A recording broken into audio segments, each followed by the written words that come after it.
नमस्कार, स्वागत है आप सभी का सांकेतिक भाषा के इस खास बुलेटिन को लेकर हाजिर हूं मैं कृतिका और मेरे साथ है मेरे सहयोगी शरद मुदगल जो खबरों को सांकेतिक भाषा के जरिए आप सभी तक पहुंचाएंगे। तो चलिए शुरुआत करते हैं इस खास बुलेटिन की और सबसे पहले एक नजर सुर्खियों पर।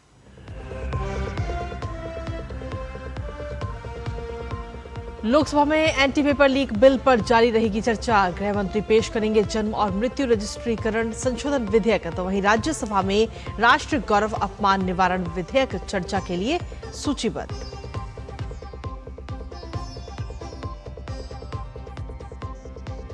प्रधानमंत्री नरेंद्र मोदी ने सचिवों के साथ की उच्च स्तरीय बैठक की अध्यक्षता। विकसित भारत के एजेंडे पर हुई अहम चर्चा।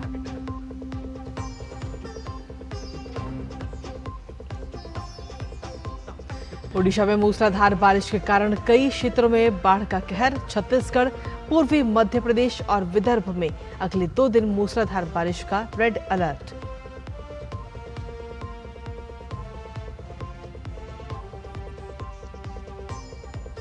भारत ने एक बार फिर संयुक्त राष्ट्र सुरक्षा परिषद में सुधारों की पैरवी की।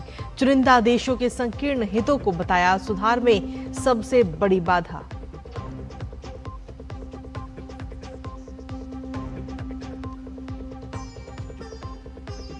और राष्ट्रमंडल खेलों में हरजिंदर और गुलवीर ने जीता रजत।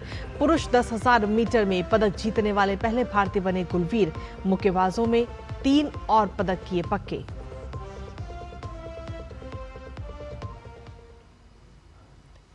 तो ये थी प्रमुख सुर्खियां और अब खबरों में बात विस्तार से।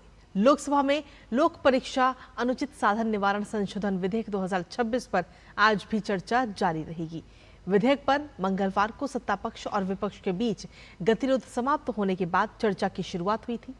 परीक्षाओं के प्रश्न पत्र लीक के खिलाफ कड़े प्रावधान वाले इस विधेयक को लोकसभा में चर्चा और पारित कराने के लिए सदन में पेश करते हुए केंद्रीय मंत्री जितेंद्र सिंह ने कहा कि ये विधेयक सरकार की छात्रों के कल्याण के प्रति गहरी प्रतिबद्धता वाला है।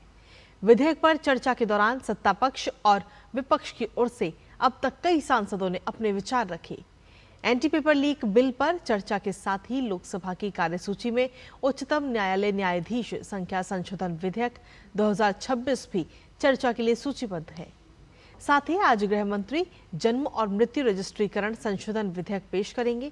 इस विधेयक के माध्यम से जन्म और मृत्यु रजिस्ट्रीकरण अधिनियम 1969 में संशोधन किए जाने का प्रस्ताव है।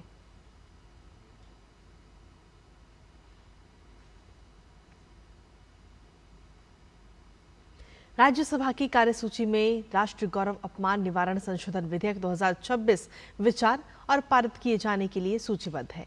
उच्च सदन में राष्ट्रीय गौरव अपमान निवारण संशोधन विधेयक 2026 उच्च सदन में शुक्रवार को पेश किया गया था, जिसके प्रावधानों के तहत राष्ट्रगीत वंदे मातरम के गायन के दौरान किसी भी तरह का व्यवधान डालना या उसका अपमान आपराधिक कृत्य माना जाएगा और इसके लिए 3 वर्ष तक की सजा हो सकती है। उच्च सदन में विपक्ष के गतिरोध के चलते अब तक विधेयक पर चर्चा की शुरुआत नहीं हो सकी है। प्रधानमंत्री नरेंद्र मोदी ने मंगलवार को भारत सरकार के सचिवों के साथ दूसरी उच्च स्तरीय बैठक की। प्रधानमंत्री ने वित्त और अर्थव्यवस्था, वाणिज्य एवं उद्योग तथा प्रौद्योगिकी क्षेत्रों से जुड़े मंत्रालयों और विधायकों के भावी कार्य एजेंडे की समीक्षा की। बैठक का मुख्य उद्देश्य विकसित भारत के लक्ष्यों की प्राप्ति की दिशा में प्रगति को और तेज करना था। पीएम मोदी ने सभी मंत्रालयों और विभागों में मजबूत टीम भावना विकसित करने पर जोर देते हुए अधिकारियों से साझा उद्देश्य के साथ काम करने का आह्वान किया है। उन्होंने कहा कि सरकार के अंदर हॉरिजॉन्टल और वर्टिकल दोनों तरह की कार्यगत बाधाओं को समाप्त करना आवश्यक है ताकि सभी विभाग आपसी समन्वय के साथ काम करें और एकीकृत परिणाम दे सकें। प्रधानमंत्री ने अपने एक्स हैंडल पर इस संबंध में जानकारी भी साझा की। प्रधानमंत्री ने अपने सोशल मीडिया प्लेटफॉर्म एक्स पर पोस्ट करते हुए लिखा, भारत सरकार के सचिवों के साथ हुई बैठक में हमने वित्त एवं अर्थव्यवस्था, वाणिज्य एवं उद्योग तथा प्रौद्योगिकी जैसे महत्वपूर्ण क्षेत्रों से जुड़े विषयों पर चर्चा की। नागरिक केंद्रित सुशासन को और प्रभावी बनाने, बुनियादी ढांचे को मजबूत करने तथा स्वदेशी प्रौद्योगिकियों के विकास के उपायों पर विशेष जोर दिया गया। साथ ही प्रमुख क्षेत्रों में युवा उद्यमियों की सक्रिय भागीदारी का भी आह्वान किया गया।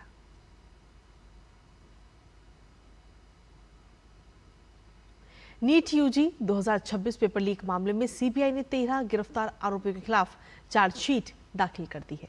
आरोपियों पर आपराधिक साजिश, धोखाधड़ी, सबूत नष्ट करने, भ्रष्टाचार निवारण अधिनियम और लोक परीक्षा अनुचित साधन निवारण अधिनियम के तहत आरोप लगाए गए हैं। सीबीआई ने चार्जशीट में 360 गवाह, 422 दस्तावेज और 43 अहम साक्ष्य शामिल किए हैं। सभी 13 आरोपी फिलहाल न्यायिक हिरासत में हैं। जांच एजेंसी ने 12 मई 2026 को मामला दर्ज करने के बाद 92 ठिकानों पर छापेमारी की और डिजिटल उपकरणों समेत कई अहम साक्ष्य बरामद किए। सीबीआई के मुताबिक पेपर लीक के स्रोत से लेकर लाभार्थी अभ्यर्थियों तक की पूरी कड़ी का खुलासा किया गया। इस मामले में एनटीए के फिजिक्स, केमिस्ट्री और बायोलॉजी के 3 विषय विशेषज्ञों समेत कई आरोपियों को गिरफ्तार किया गया है। जांच के दौरान आरोपियों के बैंक खाते, लॉकर और डीमैट अकाउंट भी फ्रीज कर दिए गए। सीबीआई ने कहा कि मामले में आगे की जांच और फॉरेंसिक विश्लेषण जारी है और दोषियों के खिलाफ कड़ी कार्रवाई की जाएगी। और खबरों में आगे बढ़ते हुए बात अब मौसम की करते हैं, जहां देश भर में मानसूनी बारिश का दौर जारी है। मौसम विभाग के अनुसार अगले 4 से 5 दिनों के दौरान उत्तर पश्चिम और मध्य भारत में मानसून सामान्य से अधिक सक्रिय रहने की संभावना है। हरियाणा, चंडीगढ़, दिल्ली और पंजाब में हल्की बारिश हो सकती है, तो वहीं पूर्वी मध्य प्रदेश और विदर्भ में अत्यधिक बारिश का अलर्ट जारी किया गया है। पश्चिमी मध्य प्रदेश और गुजरात में कल और 31 जुलाई को भारी बारिश की आशंका है। इस बीच ओडिशा में भारी से अत्यधिक भारी बारिश को देखते हुए मयूरभंज, सुंदरगढ़ और क्योंझर जिलों के लिए रेड अलर्ट, साथ ही राज्य के अन्य 22 जिलों के लिए ऑरेंज अलर्ट जारी किया गया।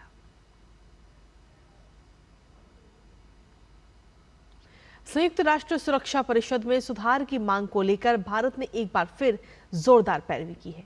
संयुक्त राष्ट्र महासभा में अंतर सरकारी वार्ता यानी IGN की बैठक में भारत ने कहा कि दुनिया अब और इंतजार नहीं कर सकती।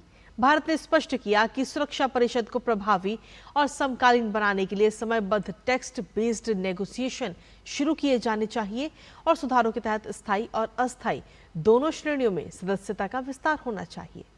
भारत ने यह भी दोहराया कि वैश्विक दक्षिण और अफ्रीका को सुरक्षा परिषद में अधिक प्रतिनिधित्व मिलना चाहिए तथा व्यापक सुधारों को कुछ देशों के संकीर्ण हितों का बंधक नहीं बनाया जा सकता।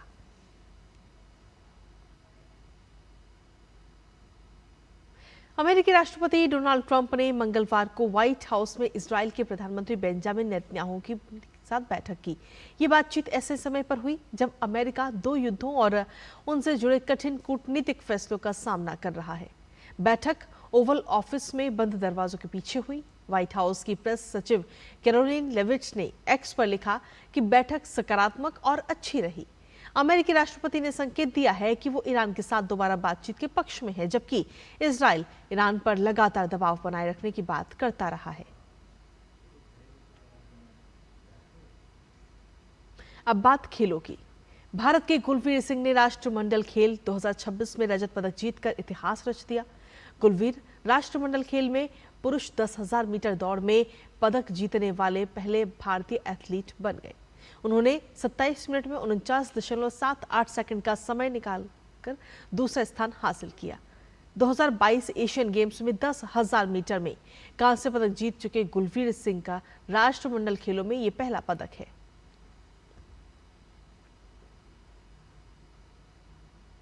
ग्लासगो राष्ट्रमंडल खेलों में भारतीय भारोत्तोलन का शानदार प्रदर्शन भी लगातार जारी है, जहां भारत के अनुभवी वेटलिफ्टर हरजिंदर कौर ने महिलाओं के 69 किलोग्राम वर्ग में शानदार प्रदर्शन करते हुए रजत पदक अपने नाम किया। इस उपलब्धि के साथ उन्होंने भारत के लिए मौजूदा खेलों में भारोत्तोलन का 7वां पदक भी दिलाया।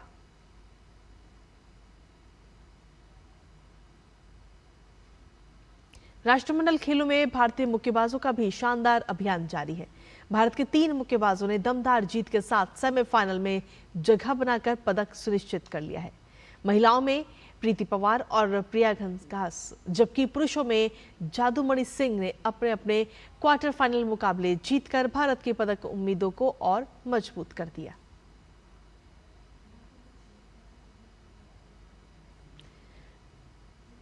महिलाओं के 60 किलोग्राम वर्ग में मौजूदा एशियाई चैंपियन प्रिया गंगास ने भी शानदार जुझारूपन दिखाया। स्कॉटलैंड की स्थानीय खिलाड़ी नियाम मिशेल के खिलाफ पहले राउंड में पिछड़ने के बाद प्रिया ने जबरदस्त वापसी की और 4-1 के विभाजित फैसले से मुकाबला जीतकर अंतिम 4 में अपनी जगह बनाई।